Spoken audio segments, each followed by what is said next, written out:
Don't make a scene, that's all there is to it. Understand? With that single, cutting remark from my half-sister Kelly, all the joy and anticipation I'd been holding on to shattered in an instant. She had opened the door to my villa just a crack, peering out through the narrow gap with eyes as cold and empty as if she were looking at a pebble on the side of the road. Ironically, the state-of-the-art security chain I'd had installed for this very day, by a professional no less, now hung between us, protecting her. Understand what? Kelly, this isn't funny. Stop joking and open the door. It's snowing and my hands are full of luggage. I tried desperately to keep my voice from trembling. This villa, my castle in the sky, was something I'd built with the profits I'd earned from endless days and sleepless nights, tracking the markets, investing every gain from crypto and stocks into this dream. It's not a joke. I mean it, Kelly said, spitting out the words like poison. And then from behind the door came the sound of raucous laughter. My stepmother Diane and my other sister Hannah, and among them my father's gentle voice laughing along. So, they're all here already, huh? Kelly said nothing. Her blank face told me everything. It was obvious to her. Then why? You know how much I prepared for this day. The Wagyu roast beef, the Christmas cake from that famous pâtissier, everything. Kelly cut me off, and for the first time, her lips twisted ever so slightly. It was a smile, a hideous one, mingling pity and contempt. Thank you, really, for all the effort, and for paying for everything. We truly appreciate it. And then she said the words I'll never forget.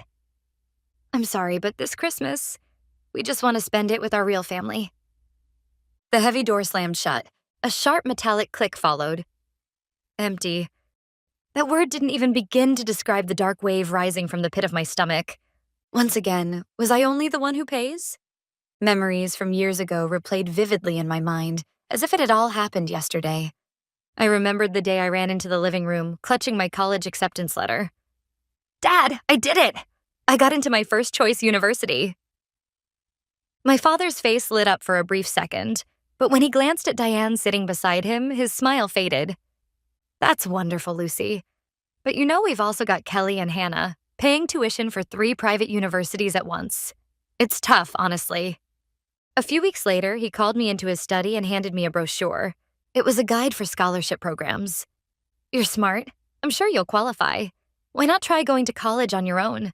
It'll be a valuable experience. I believed his words. I studied like my life depended on it, passed the interviews, and earned the scholarship. But one day, just before graduation, I overheard my father and Diane talking. We finally finished paying off Kelly and Hannah's tuition. Honestly, it's true what they say. Girls are expensive. Yeah, thank goodness Lucy got that scholarship. That really helped us out. That was the moment I realized. I was the only one who had paid for her own education. While my sisters lived comfortably under our parents' care, I'd been left to carry the burden alone. My so-called valuable experience was nothing but a sacrifice made for them. Something inside me snapped. The sadness hardened into a cold, steel-like rage. Slowly, I took my phone out of my pocket. Without hesitation, I tapped the 3 digits on the screen. Emergency services. Police, fire, or medical? A calm operator's voice answered on the other end. I steadied my voice and spoke clearly. Police. There are several people unlawfully occupying my property, and they've locked the rightful owner. Me. Outside. The operator asked for my name, address, and the details of the situation in an official tone. I simply stated the facts as they were. They were no longer my family. Just trespassers. Do you have any proof of ownership?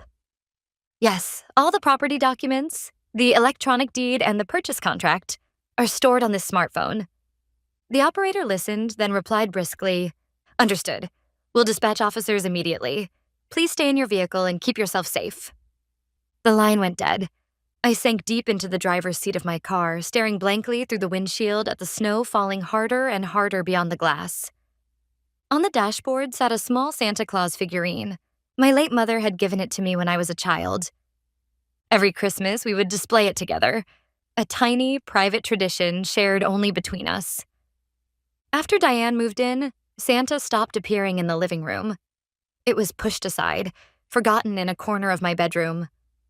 And now that little figure was all I had left of my real family. I didn't even feel sadness anymore. How long had it been? Then, cutting through the muffled silence, came the sound of a siren, growing louder as it climbed the snowy road.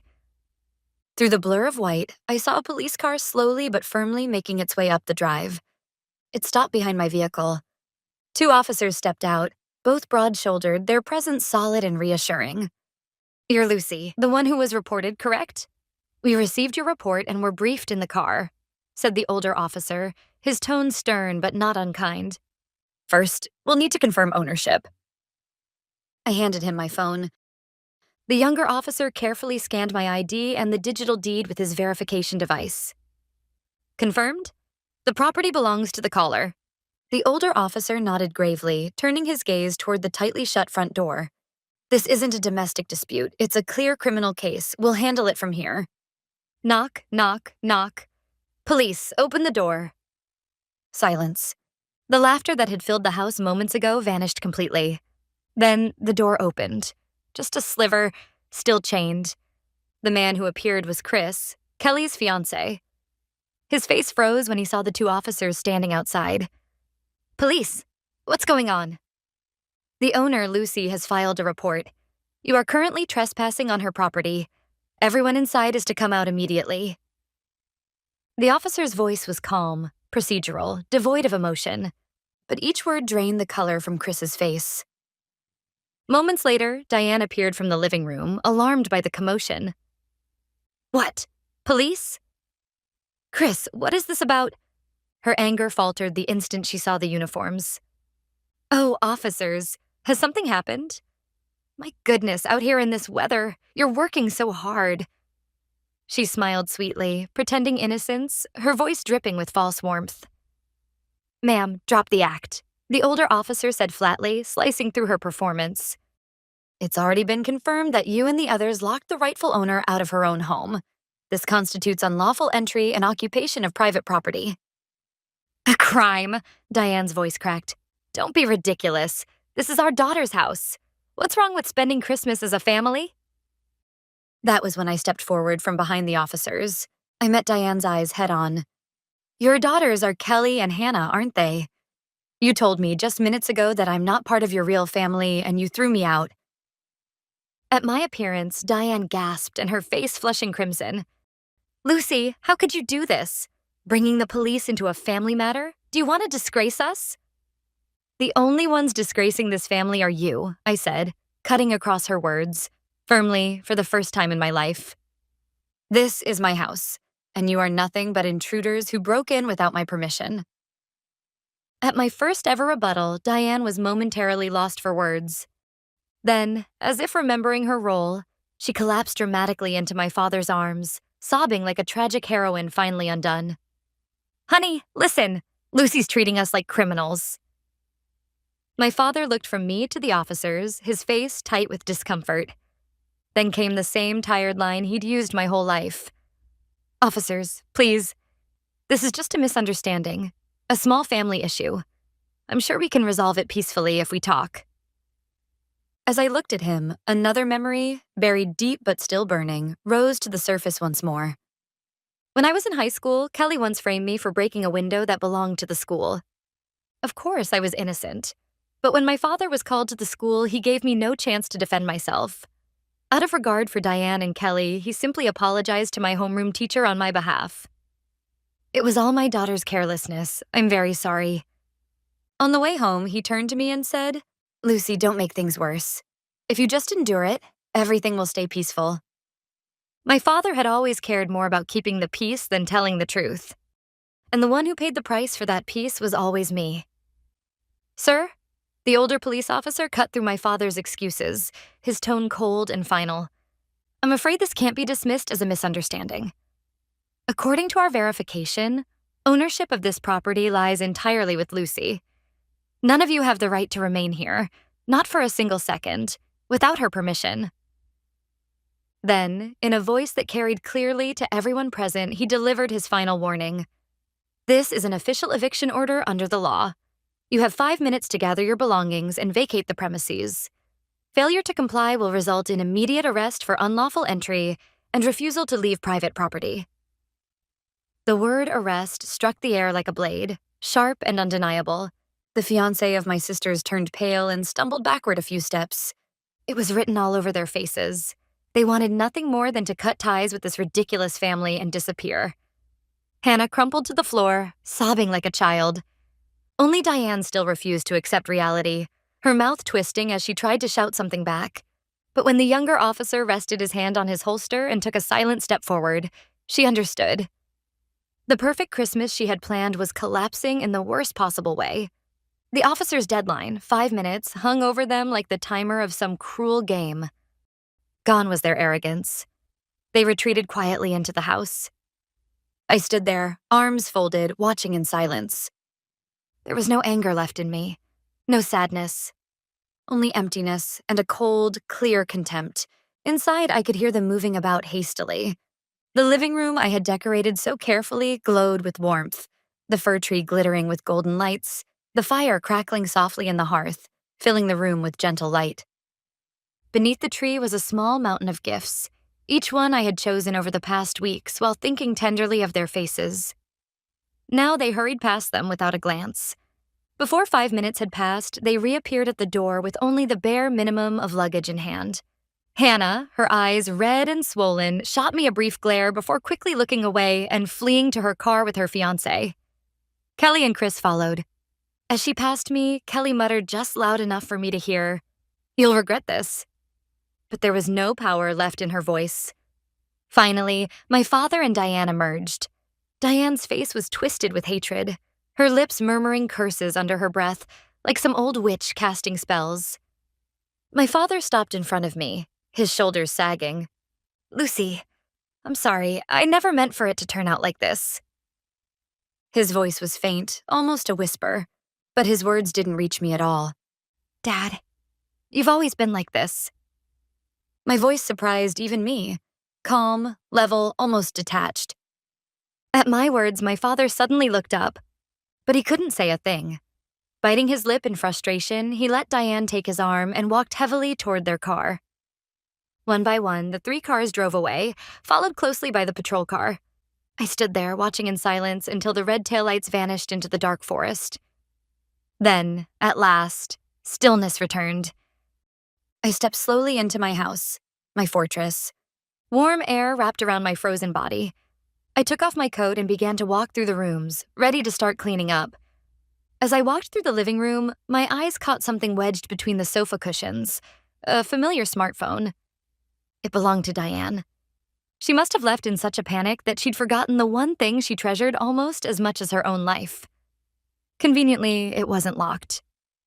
I felt no guilt, no hesitation. Like a detective examining evidence, I opened her messaging app. And there it was, an abyss of text messages revealing a truth far uglier than I could have imagined. It was a group chat among Diane and her neighborhood friends. The conversation began the very night I had told my family about purchasing this villa. "Everyone, you won't believe it. That girl, Lucy, bragged about buying a huge mountain villa with her stock market windfall. It's absurd." "Oh, right, she's your stepdaughter, isn't she, Diane?" "Exactly. And the audacity. She says she's hosting Christmas there this year. Of course, she's paying for everything herself. I suppose she just wants to show off. Well, I'll play along for appearance's sake." My hand trembled with fury as I scrolled. To her friends, she had painted me as the nouveau riche, uncultured girl who throws money around to impress, while casting herself as the gracious, long-suffering mother indulging a foolish child. Then I reached the final message, sent just hours before tonight's disaster. "We're heading to the villa now. Before Lucy arrives, of course. Once she's done preparing and paying for everything, I'll politely send her away. We deserve a real family Christmas without any outsiders. Merry Christmas, everyone." That was the truth. I locked the screen and placed the phone on the table. It wasn't just a forgotten possession. It was proof, undeniable evidence of their betrayal. I would never again let them trample on my life or my dignity. Quietly, but with absolute resolve, I made a vow. I will not let this house become a cursed place, tainted by their filthy memories. I picked up the phone and dialed the number of the one person I could trust completely. "Hello, Lucy. Merry Christmas. How's the party going?" It was Allison, her voice bright and warm like sunlight through clouds. The moment I heard her, the tension inside me finally snapped, and I allowed myself to exhale. Allison, I'm just exhausted. She must have sensed everything. Her tone changed instantly. Serious, grounded. I told her everything. Every detail, every word, without leaving a single thing out. When I finished, there was a long silence. Then, in a voice trembling with controlled anger, she said, I see. I'm coming over, right now. Not alone. Steve, Jenny, and Paul are with me. We're your real family, Lucy. We'll turn this awful Christmas into the best night of your life. Wait for us. Before I could reply, she hung up. Her words, fierce and unwavering, lit a small, precious flame inside my frozen heart. With a firm, all right, I gathered myself and stood up. To prepare for their arrival, I began by erasing every trace of their presence. Every hateful remnant left behind in the living room. Every glass they had used went straight into a trash bag. I stripped the tablecloth and replaced it with a new one. Then I turned to the fireplace. 7 Christmas stockings hung above it. I took down 6 of them, leaving only my own, and threw the rest into the fire without hesitation. The red felt curled and blackened as the flames devoured it. I watched in silence. It was a ritual of farewell, my final goodbye to the person I used to be. 2 hours later, headlights cut through the falling snow, climbing the hill toward the villa. When I opened the front door wide, I saw Allison, Steve, Jenny, and Paul standing there, their faces worried but glowing with warmth. Lucy. Everyone. We said nothing more. We just held each other tightly. Soon, the table was filled with food and wine they had brought, and the house that had been dead silent only hours ago was alive again, filled with laughter, light, and music. The real Christmas had finally begun. It's been a rough night, but here's to Lucy, and to the start of her new life. Cheers! Cheers! I raised my glass, surrounded by the warmth of my friends' laughter, and felt gratitude swell in my chest. The events of the day had stripped me of a false family. But in return, they had shown me what true friendship really meant. When the party had settled a little, I called Allison and Steve, who worked at a law firm, into the study. On the table between us, I placed Diane's smartphone. The evidence. I want you to see this. I opened the group chat and showed them the messages, the sickening exchanges that had mocked and deceived me. Steve read through them slowly, his calm demeanor unbroken, though a deep frown furrowed his brow. When he finally looked up, his voice carried the weight of his profession. Lucy, this is worse than you think, especially this group chat. It's damning. In the right hands, this could destroy Diane's social credibility entirely. Allison leaned forward, eyes wide. What do you mean? You're not planning to leak this online, are you? Steve shook his head firmly. No, that's not our way. What we'll do must be smart, precise, and, above all, legal. Lucy, you're not seeking revenge. What you want is justice. To make them face the weight of their actions within the bounds of the law. Am I right? I nodded firmly. Exactly. I don't want to stoop to their level, but I'm done being silent. Steve's plan was meticulous. First, he would preserve every line of the chat, especially the messages where Diane ridiculed me and detailed her plan.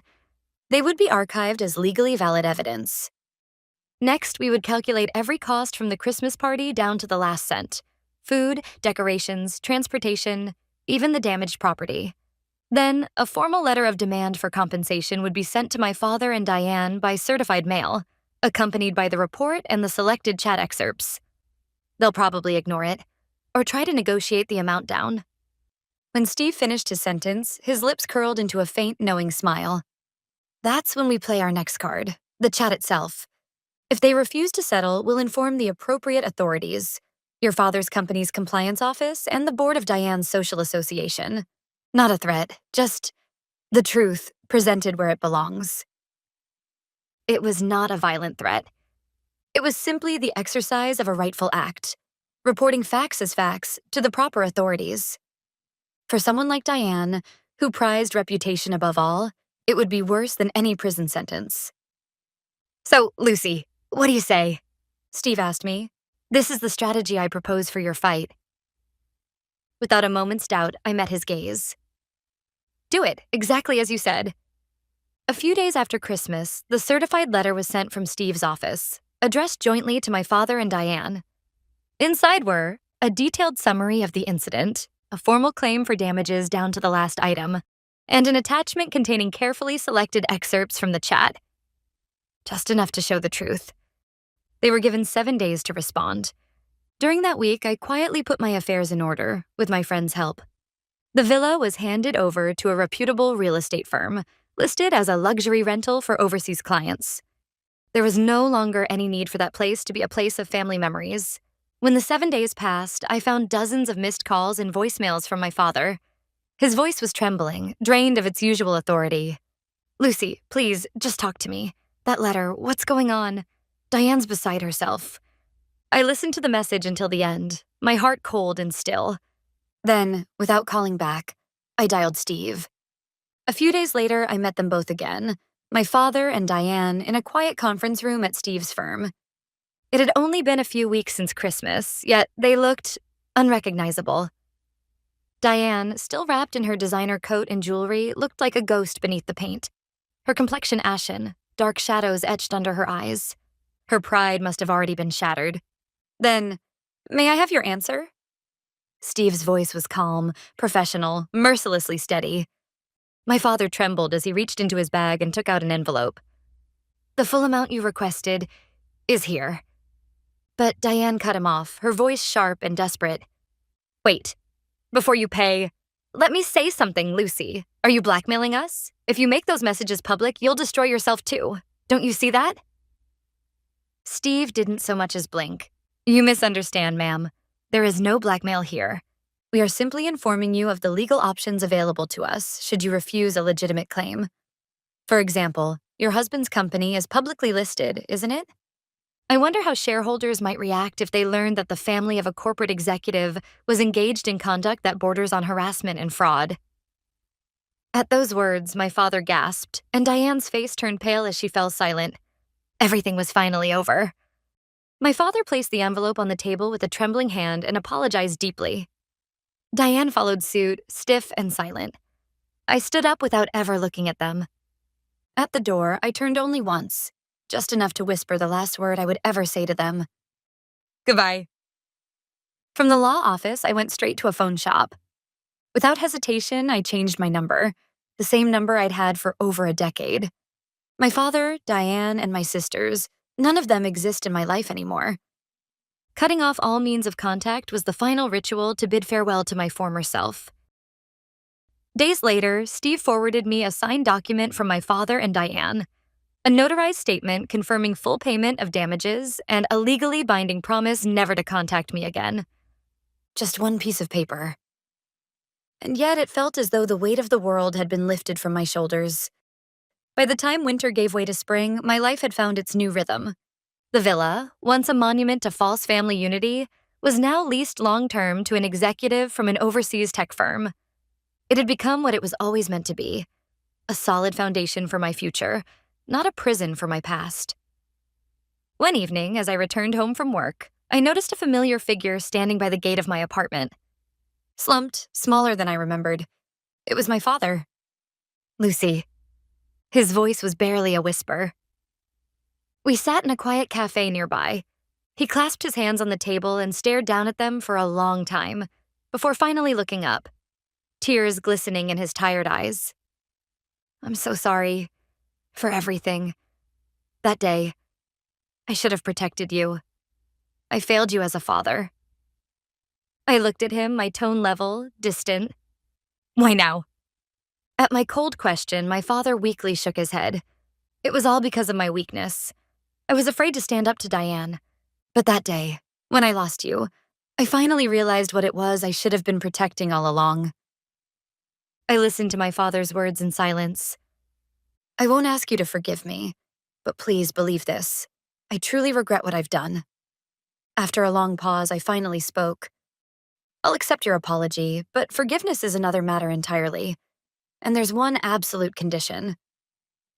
I met his eyes and said, "From now on, if you still wish to have any relationship with me, it will be only when you're alone. I want nothing more to do with Diane or your so-called real family." Don't even speak their names in front of me again.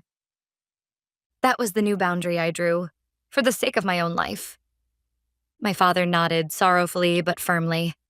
After leaving the cafe, I walked home alone, and as I did, I began to truly feel the weight of what I had gained. No longer did I have to endure for anyone else's sake. Who to forgive and who to let go. Every rule in my life was now mine to decide. I had lost many things, yes, but in exchange, I had gained the freedom to take control of my own life, a freedom that shone with a brilliance beyond anything I had ever known. My true life was beginning, right here, right now.